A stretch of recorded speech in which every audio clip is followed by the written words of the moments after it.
ng Duwatcom at kung gobyerno, pwede po tayo maglabas ng ating mga hinaing.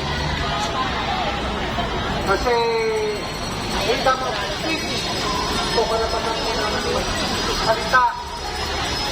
Basta naaayon lang po sa batas o rule of law. Sabihin lang po natin yun para iyan po ang bawat isa kung ano kanilang saloobin. Kasi sa nangyayari pong ito, narinig na po natin yung sinabi po ni Vice President Sara Duterte na ang kanyang hinihiling lang ay accountability. Diba? Accountability, ipaliwanag po natin sa tao kung ano ba yung nangyayari na sa bansa natin, especially sa pera ng kabanang bayan.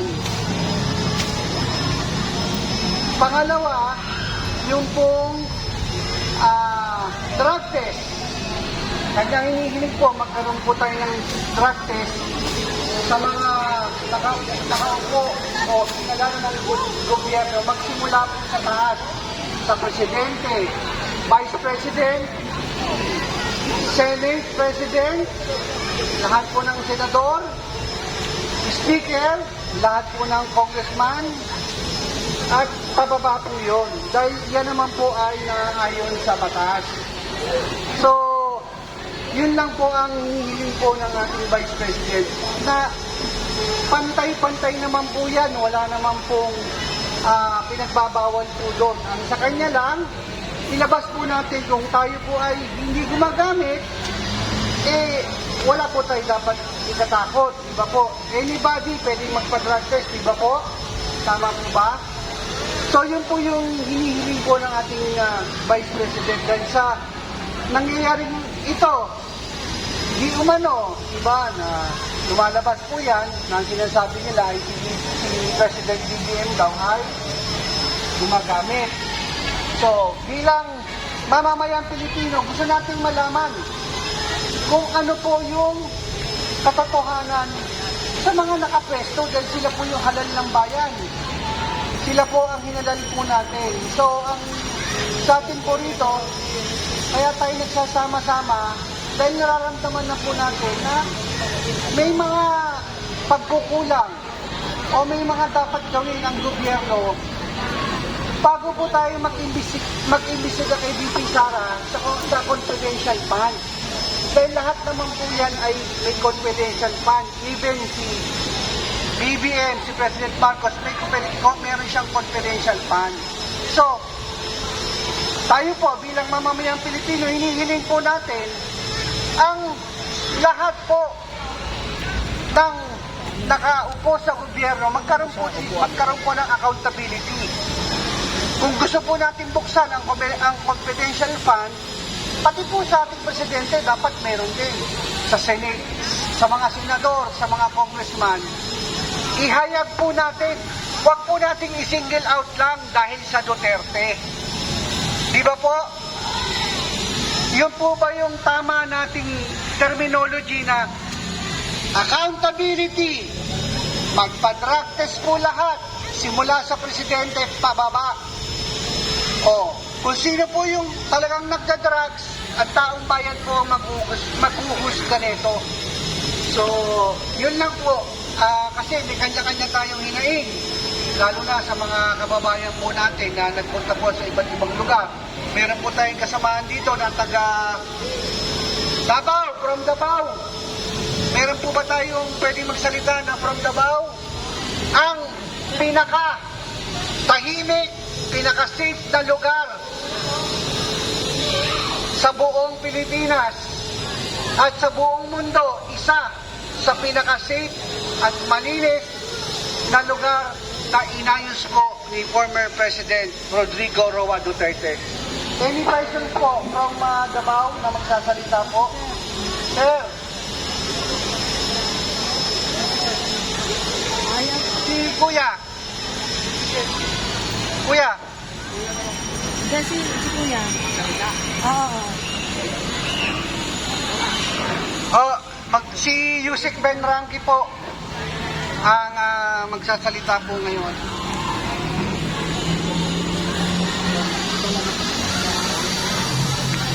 Magandang hapon po sa ating lahat. Bisaya ako. Kaya nga, yung salita ko, ang intonation yun, Bisaya ang Tagalog.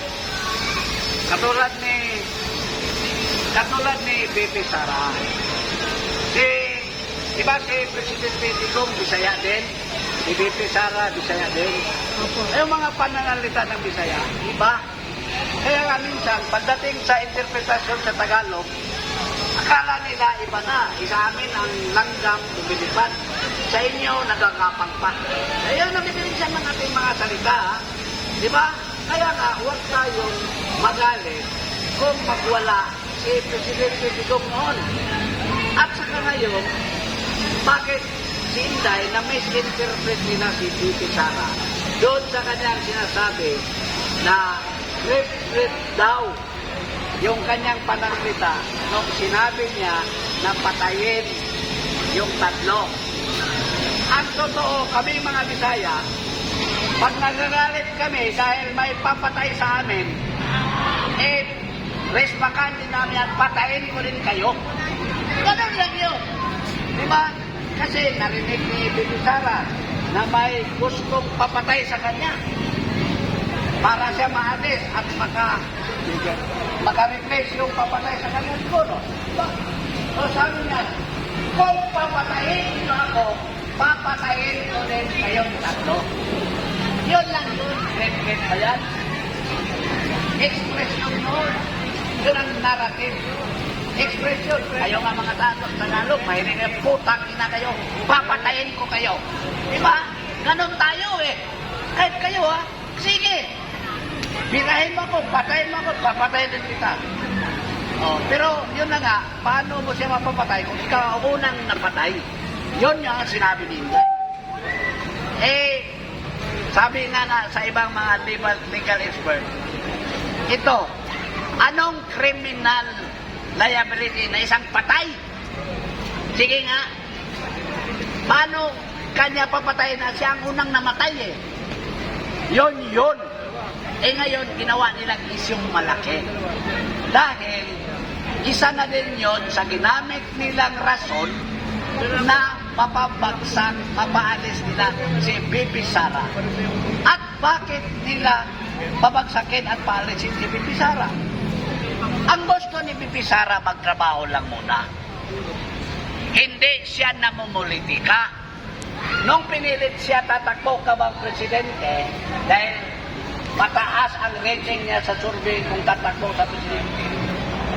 Sa 2028, kapilitan siya sinabi, mag-decision ako sa 2026, last quarter of 2026. Magtrabaho muna ako ngayon. Pero itong mga kalaban niya sa politika, hindi na makaantay. Kasi kung si Inday magtrabaho ngayon, lalong sisikat. Kaya nga ngayon pa lang, pinulitika na nila si BP Inday Sara para mawala na silang kalaban. Pero sabi ni BP, sinagot din niya yung mga issue na yan. Kahit pa mag-eleksyon sa 2028, yung kalaban niya, si Speaker Martin, kung magtakbo yan, hindi yan manalo. Sigurado. Kasi ako din, matagal na ako, 40 years na ako sa politika, bilang organizer, analyst, diba? Engineer sa politika. Walang Speaker of the House na nagiging presidente sa Pilipinas. Wala. Ako, panahon pa ni Speaker Mitra, nandito na ako, nagtatrabaho na ako dito. Nang ambisyon, wala. De Venecia, wala. Manuel Villar, wala. So, huwag na siyang mga ambisyon. Magtrabaho na lang sila dahil solusyonan nila. Ang problema sa nagdaan na bagyo sa Nobyembre, 4 na bagyo. Hindi pag-uusig sa mga Duterte ang dapat gawin nila. Magtrabaho para ang bansa ay aasinuso. Antayin ang 2028 dahil sa 2028 pa ang eleksyon. Diba? Yon ang gusto ni Bibi Sara. Kaya lang, dinisturbo siya. Ang kanyang mga staff, kinulong, iniimbestigahan. Tama ba yan? Dapat tayong mga honorable congressman, congresswoman, trabaho tayo kung ano ang dapat nilang trabawin para sa ating bayan. Kaya nga, si Katunyeng, binira na niya ang administrasyon. Sabi ni Katunyeng, di ba? Sabi ni Katunyeng, ha? Bumabanit na nga doon uli si Katunyeng. Kasi gusto ni Katunyeng tulungan yung kaibigan niya ang presidente. Kanina, binibira na din. Baka nasabihan siya ni Lisa. Hoy, BFF. Pero tama naman yung sinabi ni Tunyeng nung umpisa. Kung may pangalawa, para nasa pangalawang kuwan, iba ng usapan doon. Pero yung una niyang sinabi na ikaw dapat ang presidente, talamak na ngayon ang nakawan sa pira ng gobyerno. Malaki ang mga komisyon ng mga politiko sa mga proyekto ng gobyerno. Ikaw, presidente, disiplinahin mo sila. Di ba yun ang sabi ni Katunyeng? So, okay lang, nagpa-trending. Tama naman yung kanyang issue. Kung binaligtad na niya, baka nabayaran siya. Yun lang naman ang rason doon. We are not born yesterday. Pero pasalamat tayo. At nasabi niya. Di ba? Tama. Sa negosyo kasi, pwede kang magbigay ng stimuli para may response. Ano naman ang stimuli sa mga mainstream media? Atakehin ka. ECDC ngayon. Atakehin ka para bayaran at ibaligtad mo ang isyo, pabor sa nagbayad. Ganon lang naman yun. Di ba? Tama. So, pero at least, nasabi niya ang katotohanan na talamak talaga ang nakawan sa pira ng kaban ng bayan. Bakit pag-usapan natin yun? Dahil, sa totoo lang naman, ang presidente ngayon, si Bongbong Marcos, hindi makadisiplina sa kanyang mga kasama. Gabinete. No, lahat ng mga politiko dahil nakalinya sa kanya sila lahat. Alam nyo, ito ang katotohanan.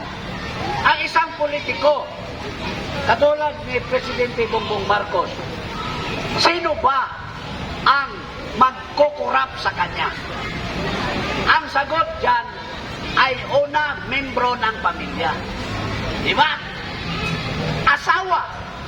Diba? Mga anak. O mga kapatid.